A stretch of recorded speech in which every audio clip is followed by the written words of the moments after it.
Hai, Assalamualaikum. Nama saya Tariq Al-Haris bin Mas'ud dan hari ini saya akan berceritakan tentang kisah Rasulullah dan seorang pengemis Yahudi buta. Ceritanya bermula di suatu sudut pasar Madinah Al-Munawwarah. Terdapat seorang pengemis Yahudi buta dan apabila orang menghampirinya, beliau selalu berkata, "Wahai saudaraku, jangan dekati Muhammad. Dia seorang yang gila, dia seorang tukang sihir dan sebagainya. Kalau kalian mendekatinya, dia akan terpengaruh daripadanya." Hari demi hari, pengemis Yahudi buta itu pun sering mencela Rasulullah.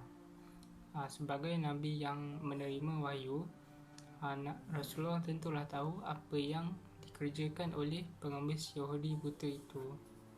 Setelah itu, setiap pagi Rasulullah akan membawa makanan dan lalu datang menghampiri kepada pengemis Yahudi buta itu.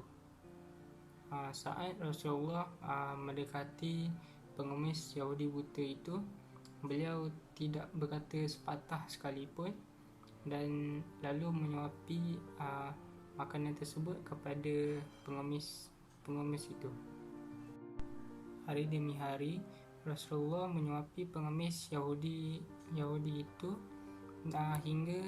sehinggalah menjelang beliau wafat.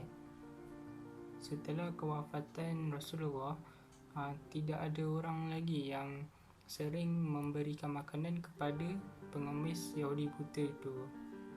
Satu hari, sahabat Nabi iaitu Abu Bakar radhiyallahu anhu berkunjung ke rumah putrinya iaitu Aisyah yang juga isteri kepada Rasulullah SAW, dan beliau bertanya kepada putrinya, "Wahai anakku, adakah sunnah kekasihku iaitu Nabi Muhammad yang belum aku kerjakan?"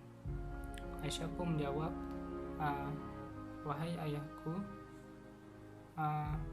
engkau adalah seseorang ahli sunnah yang hampir tidak ada satu sunnah pun yang belum ayah lakukan kecuali satu sunnah je." Lalu Abu Bakar pun bertanya, "Apakah ia?" Lalu Aisyah pun menjawab, "Setiap pagi Rasulullah akan selalu pergi ke hujung pasar dengan membawa makanan lalu memberikannya kepada seorang pengemis Yahudi buta." Keesokan harinya, Abu Bakar pun pergi ke pasar dengan membawa makanan untuk diberikan kepada pengemis itu. Abu Bakar pun datang menghampiri kepada pengemis itu dan memberikan makanan itu kepada si pengemis itu. Ketika Abu Bakar mula menyuapinya, pengemis itu pun berteriak, "Siapakah engkau?" Abu Bakar cakap, "Aku adalah orang yang biasa." Lalu si pengemis Yahudi itu pun cakap, "Kamu bukanlah orang yang sama seperti orang yang sebelum ini. Orang yang selalu menyuapiku, tangannya tidak susah untuk memegang dan mulut, dan makanan tersebut tidaklah susah untuk dikunyah. Orang yang biasa mendatangiku itu selalu menyuapiku, tapi terlebih dahulu dihaluskan makanan itu dengan mulutnya." Abu Bakar tidak dapat menahan air matanya,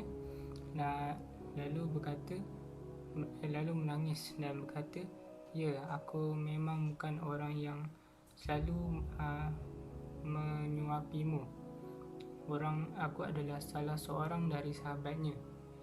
Orang yang mulia itu telah tiada, dan dia adalah Muhammad Rasulullah SAW."